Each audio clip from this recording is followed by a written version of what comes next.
오늘은 시편 55편 22절 말씀 가지고 내 짐을 주님께 맡기라, 이 같은 제목으로 말씀의 은혜를 나누기 원합니다. 제목을 크게 따라해 주시기 바랍니다. 내 짐을 주께 맡기라. 내 짐을 주님께 맡기라.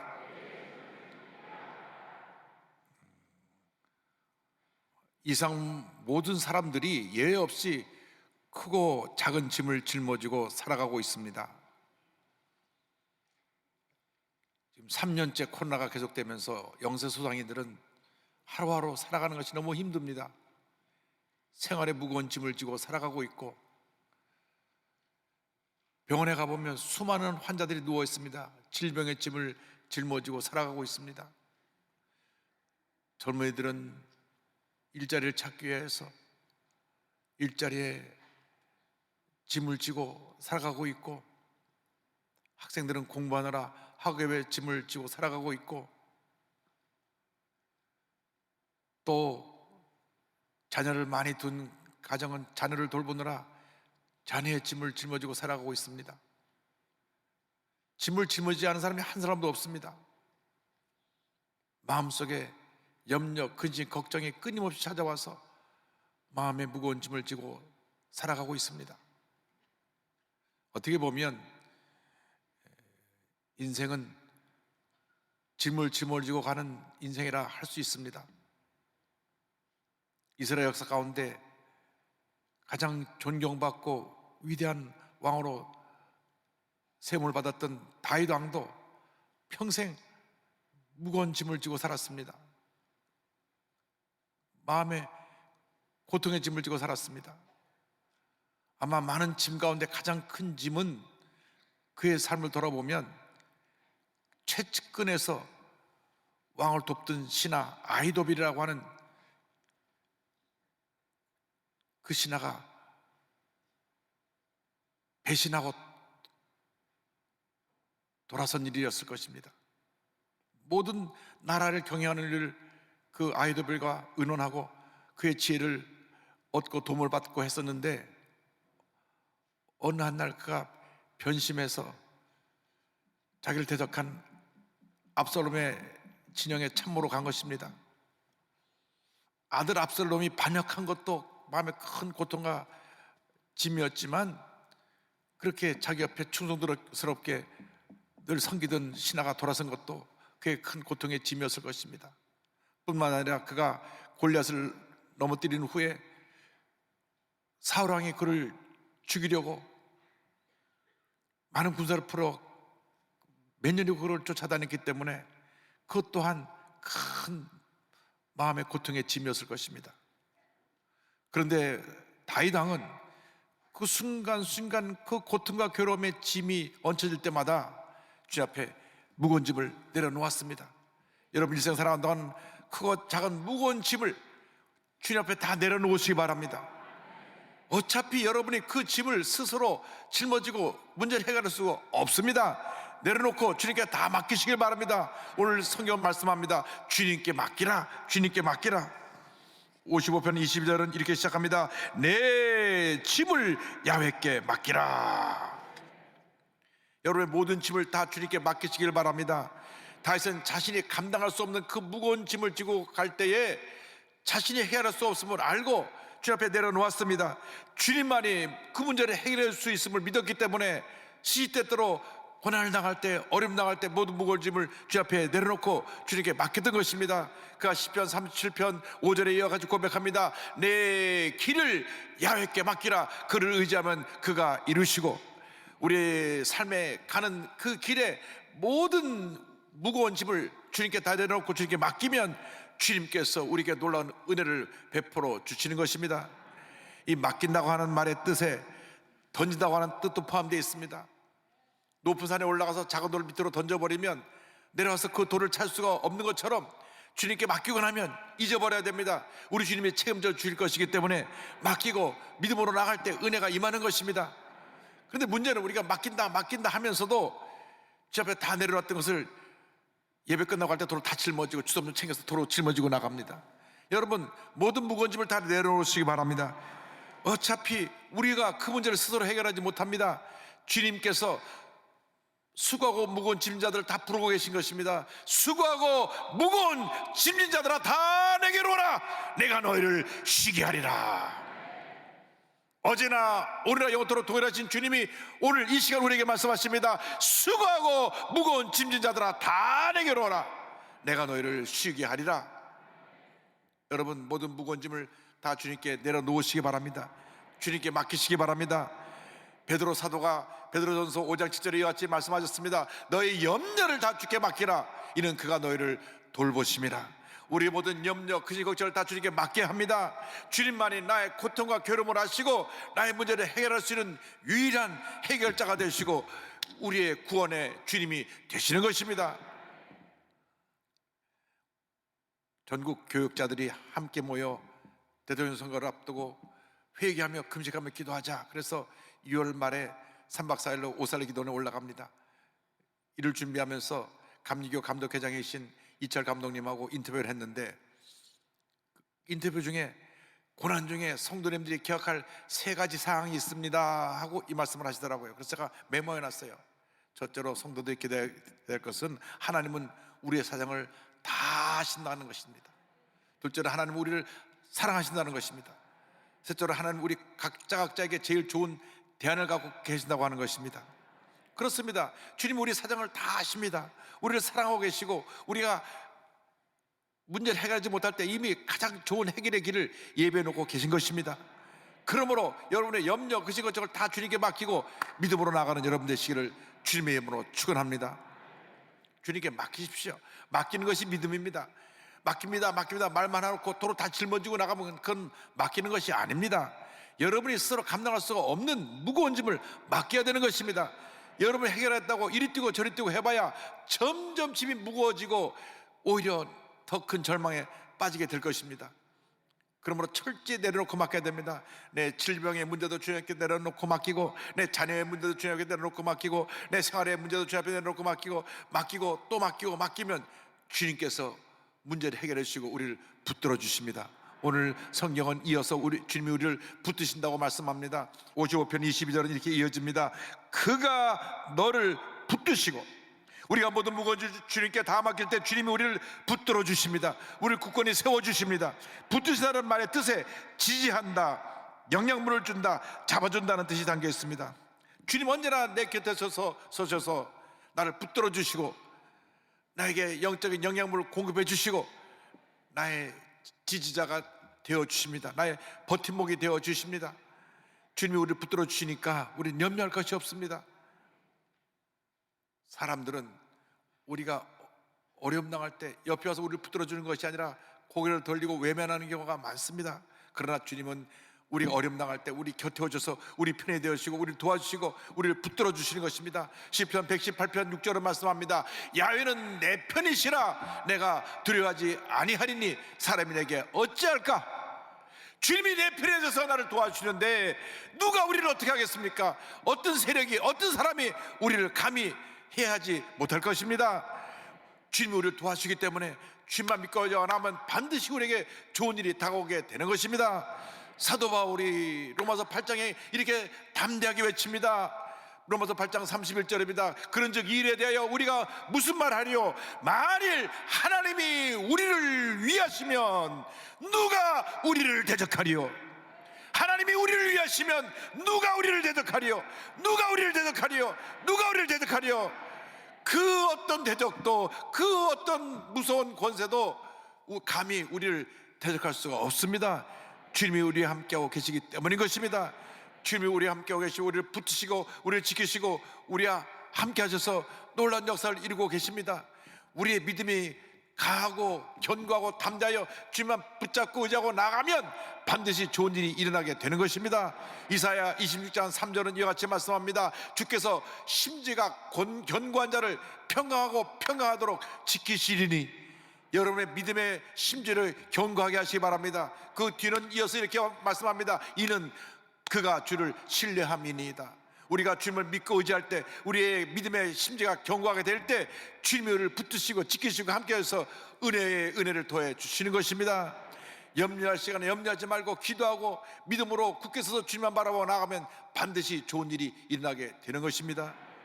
감옥 안에 갇혀 있는 사도 바울이 감옥 밖에 있는 빌립보 교회 교인들에게 편지를 보내면서 마지막 뒷부분에, 결론 부분에 이와 같이 권면합니다. 빌립보서 4장 6절로 7절입니다. 아무것도 염려하지 말고 다만 모든 일에 기도와 간구로 너희 구할 것을 감사함으로 하나님께 아뢰라.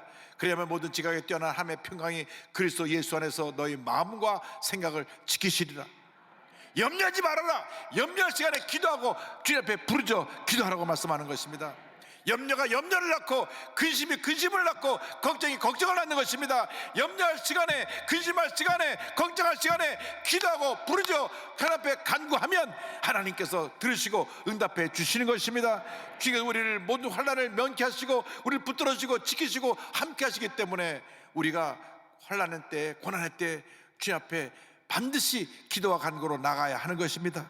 그리고 넘치는 감사로 나가야 하는 것입니다. 그러면 주님께서 모든 환난을 면케하여 주시고 우리 영혼을 지켜주시는 것입니다. 시편 121편 7절을 말씀합니다. 여호와께서 너를 지켜 모든 환난을 면하게 하시며 또 내 영혼을 지키시리로다. 할렐루야. 우리의 영혼을 주님께서 지키시는 것입니다. 우리와 주님이 함께 하시는 것입니다. 우리를 지키시고 보호하시고 함께 하셔서 어떤 환난 가운데서도 우리가 흔들리지 않게 하시고 주님 앞에 믿음으로 굳건히 서서 주님만 바라보고 믿음으로 전진 또 전진하게 만들어 주시는 것입니다. 여러분, 얼마나 힘들고 어렵습니까? 코로나가 끝나는가 했더니 오미크론인지 뭔지 듣도 보도 못한 것이 또 생겨가지고 전문가들이 그렇게 얘기를 해도 이 질병관리본부에 있는 분들이 코드가 좀 잘 안 맞았는지 전문가들의 얘기를 좀 잘 경청하지 않은 부분이 있는 것 같습니다. 절대 풀지 말라 하는데 풀게 되니까 지금 이제 곧 확진자 30만 시대가 온다. 설마 했는데 10만 명 된다. 벌써 10만 명이 됐더라고요. 그래서 3월 말쯤 한 30만 명 된다고 보는데 우리가 정말 철저하게 스스로 자신을 잘 보호해서 이 오미크론의 피해를 입지 않아야지. 주변에 보면 그저 모르고 밖에 나가서 사람과 어울렸다가 좀 상태가 안 좋아 보니까 오미크론에 걸려가지고 집에서 목이 좀 붓고 열이 나고 며칠씩 쉬고 하는 분들 얘기를 많이 들었습니다. 근데 부스터샷까지 맞은 분들은 그냥 하루 이틀 목이 아프고 멈추는 정도라고 하니까 큰 문제가 없지만 전파력이 이게 빨라서 한 사람이 아프면 온 집안 사람이 다 감염됩니다. 그렇기 때문에 우리가 각별히 주의해야 되는 것입니다. 그런데 이렇게 우리가 힘들고 어려운 상황을 만날 때 우리가 염려하고 근심하면 더 큰 문제가 우리에게 다가오는 것입니다. 그래서 우리는 주님 앞에 기도하고 맡게 됩니다. 기도하고 맡기면 주님이 우리를 붙들어 주십니다. 우리를 요동하지 않게 만들어 주시는 것입니다. 성경은 우리를 요동치 않게 하신다고 말씀합니다. 22절은 이렇게 마무리되고 있습니다. 의인의 요동함을 영원히 허락하지 아니하시리로다. 의인들이 흔들리는 것을, 의인들이 넘어지고 좌절하는 것을 영원히 허락하지 아니하신다고 말씀하셨습니다. 하나님께서 하나님의 백성들이, 의인들이 환난 중에 믿음을 지키면 절대로 요동하지 않게 하신다고 약속해 주셨습니다. 실족해 넘어지지 않게 주님이 우리를 붙들어 주십니다. 시편 121편 3절을 말씀합니다. 야훼께서 너를 실족하지 아니하게 하시며 너를 지키시는 이가 졸지 아니하시리로다. 할렐루야. 주님이 우리를 실족하지 않게 만들어 주십니다. 아코노스방에는 자꾸 우리 마음속에 염려를 집어넣고 근심을 집어넣고 걱정을 집어넣어서 흔들리게 만듭니다. 마귀가 우는 살처럼 두루다니며 삼키자를 참고 있는 것입니다. 여러분, 믿음을 지켜야 됩니다. 흔들리면 안 됩니다. 베드로전서 5장 8절에 이와 같이 말씀합니다. 근신하라, 깨어라. 너희 대적 마귀가 우는 사자같이 두루다니며 삼킬자를 찾나니. 그러므로 영적으로 깨어 있어야 되는 것입니다. 우리를 어떻게 하든지 넘어뜨리려고 하는 악한 자를 대적해서 물리쳐야 되는 것입니다. 나사렛 예수 이름 명하니 염려 걱정 물러가라. 허감행에서 물러갈지어다. 여러분, 믿음으로 외쳐 쫓아내야 되는 것입니다. 믿음을 굳건하게 해서 흑암의 생각을 물리쳐야 우리는 승리의 삶을 살아갈 수가 있습니다. 마음의 건강에 육신의 건강을 가져오는 것입니다. 마음의 염려, 거짓, 걱정을 하면 그것이 육신의 건강을 불러오는 것입니다. 그래서 우리 마음을 지켜야 됩니다. 베드로전서 5장 9절을 말씀합니다. 너희는 믿음을 굳건하게 하여 그를 대적하라. 이는 세상에는 너희 형제들도 동일한 고난을 당하는 줄을 알미라. 여러분, 믿음을 굳건하게 하고 강하고 담대하여 주님만 바라보고 전진해 나가시길 바랍니다. 많은 사람들이 이와 같은 어려움을 당하고 있습니다. 그러나 믿음을 지키면 주님께서 함께 해주셔서 모든 어려움을 이기게 만들어 주십니다.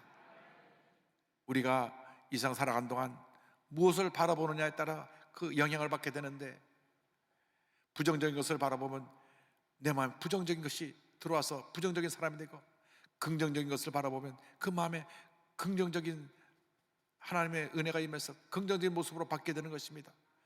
그래서 우리는 일생 살아가는 동안 우리 주님을 바라봐야 됩니다. 우리 주님이 우리의 생명이 되시고 우리의 모든 것이 되시고 우리의 희망이 되시고 우리의 전부가 되시는 것입니다. 그래서 히브리서 12장 2절은 말씀합니다. 믿음의 주여 또 온전하게 하시는 이인 예수를 바라보자. 할렐루야. 그는 그 앞에 있는 기쁨을 위하여 십자가를 참으사 부끄러움을 개의치 아니하시더니 하나님 보좌 우편에 앉으셨느니라. 할렐루야. 예수를 바라보자. 예수를 바라보자. 예수를 바라보자. 예수님께 딱 초점을 맞추고 예수만 바라보고 믿음으로 전진해 나가는 여러분 되시기를 주님의 이름으로 축원합니다. 주를 바라보고 나아가면 주님께서 우리에게 더 강한 믿음을 주시고 우리의 견고한 믿음을 통하여 모든 어려움을 이기게 하시고 우리의 삶의 풍산으로 넘치게 채워주시는 것입니다. 여러분, 고난이라는 것은 예고 없이 우리에게 다가옵니다. 그런데 정말 감당할 수 없는 고난을 겪는 분들이 있습니다. 그런데 믿음으로 그 고난을 극복하고 이긴 사람들이 많은 사람들에게 큰 위로와 용기를 주고 있는 것입니다. 자녀들이 아프면 부모님은 너무 힘듭니다. 그런데 아파도 병원에 가서 치료받아서 나으면 되는데 치료약이 없고 고침받지 못하는 그런 난치병에 걸렸을 경우에는 부모님의 마음은 무너질 수밖에 없습니다. 그런데도 고난 중에도 주님만 바라보고 흔들리지 않은 믿음으로 나아가고 있는 한 선교사님의 이야기를 소개하기를 원합니다. 책으로도 고난이 나를 안아주다라는 책으로 출간되었고, 제가 이번에 간증을 듣고 책을 보면서 너무나 큰 감동을 받았습니다. 성악을 전공해서 원래 성악가가 되려고 했는데 하나님을 만난 그 은혜의 체험이 너무 강하고 죄종으로 헌신한 남편을 만나서 성악가의 꿈을 접고 선교사로 갑니다.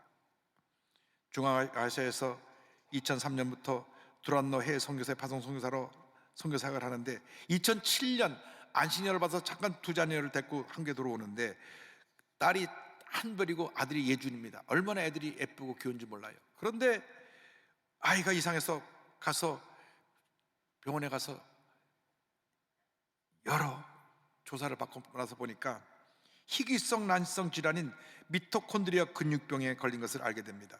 심장과 장과 근육이 점점 약화되어서 그 경련이 일어나서 완치될 수 없고 6년 이내에 다 세상을 떠나는 병입니다. 둘째가 막 뒤집기를 하며 웃을 때 한별이가, 저 예쁜 한별이가 퇴행이 시작됩니다.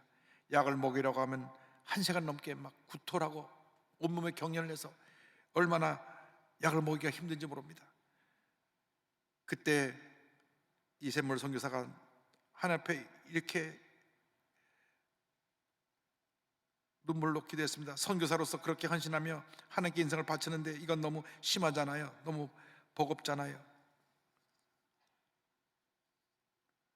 자기 딸아이의 고통을 지켜보면서 죽어가는 딸의 아이를 그 고통을 지켜보는 것 자체가 너무 버거웠습니다. 두 잔을 부둥켜 하고 40일 동안 눈물로 새벽기도를 드리는데 주님이 주시는 위로함이 임했습니다. 너희 아이가 같이 장애를 가진 아이들을 돌봐라. 아, 특별한 아이, 내가 감당할 수 있는 아이라 보내신 것이구나. 그래서 한별과 예준이 같이 장애를 이유로 버려진 아이들을 그때부터 섬기기로 했습니다. 병원에도 못 가고 하나님을 알지도 못하고 선교지에 버려진 장애 아동들을 섬겨야 되겠다. 그래서 이 아픈 아이들을 데리고 선교지로 갔는데 큰딸 한별이가 2010년 1월 21일 날 하나님의 품으로 떠납니다. 예준이도 급속한 퇴행이 와서 그 아이가 매일 죽음과 싸우고 있는데, 그런데도 기적적으로 6년 이내로 생을 떠난다고 하는데 지금 15년째 투병을 하고 있습니다. 현재 16살이 됐는데 예전에는 골반이 탈골하고 근력이 다 사라지고 팔도 나무처럼 굳었고 지금 움직일 수 있는 것은 눈썹밖에 없답니다. 그런데도 늘 천사 같은 미소를 짓고 있습니다. 그래서 그 자기 아들의 웃는 모습을 보면서 주님 앞에 감사합니다. 큰딸을 하늘로 먼저 보내고 둘째 예준이가 15년째 투병 중이지만 주님을 더 바라보고 의지하고 매 순간 감사할 수 있게 됐다고 하여 그는 이와 같은 고백을 합니다. 예준이는 누워있는 것 자체, 미소 짓는 것 자체가 하나님께 영광이 되는구나, 치유가 안 돼도 영광이구나, 이러한 사실을 깨닫게 되니 왜 이러한 고난이 왔을까에 대한 질문이 없어졌어요. 그래서 매일을 감사로 살아내니까 똑같은 고통이 와도 마음에 근육이 생기고 살아갈 힘이 생겼습니다. 할렐루야. 저보다 믿음이 한 100배는 난 것 같습니다. 책에서 고난에 대해서 이와 같은 고백을 합니다. 고난당함이 유익이요, 그것은 주님과 같은 길을 걷는 참 그리스도인에게 허락된 시간입니다. 고난을 통과하는 가운데 그리스도인에게 진정한 형통이란 주님이 함께 하시는 삶이지 고난 없는 삶이 아님을 고백하게 되었습니다. 오히려 고난당함이 그리스도인으로서 잘 살아가고 있다는 증거입니다. 여러분, 고난은 축복의 통로입니다. 주님을 바라보고 모든 고난을 견디고 이겨내신 여러분 모두가 되기를 바랍니다. 모든 염려, 그것을 다 주님께 맡기고 믿음으로 전진, 또 전진, 더 전진한 여러분 되시기를 주님으로 축원합니다. 어떤 무거운 짐을 지고 나오셨습니까? 오늘 주님 앞에 다 내려놓으시기 바랍니다. 주님이 우리를 대신하여 그 무거운 짐을 짊어져 주실 것입니다. 개인의 짐, 가정의 짐, 생활의 짐, 자녀의 짐, 직장의 짐 다 주님 앞에 내려놓으시기 바랍니다. 주여 나를 불쌍히 보시고 나를 어려움에서 건져 주시옵소서. 주님께 믿음으로 내려놓고 주님 앞에 맡길 때에 주님께서 우리의 모든 짐을 짊어져 주시고 우리에게 놀라운 은혜와 축복을 베풀어 주실 것입니다. 믿음으로 전진해 나간 여러분 되시기를 주님의 이름으로 축원합니다.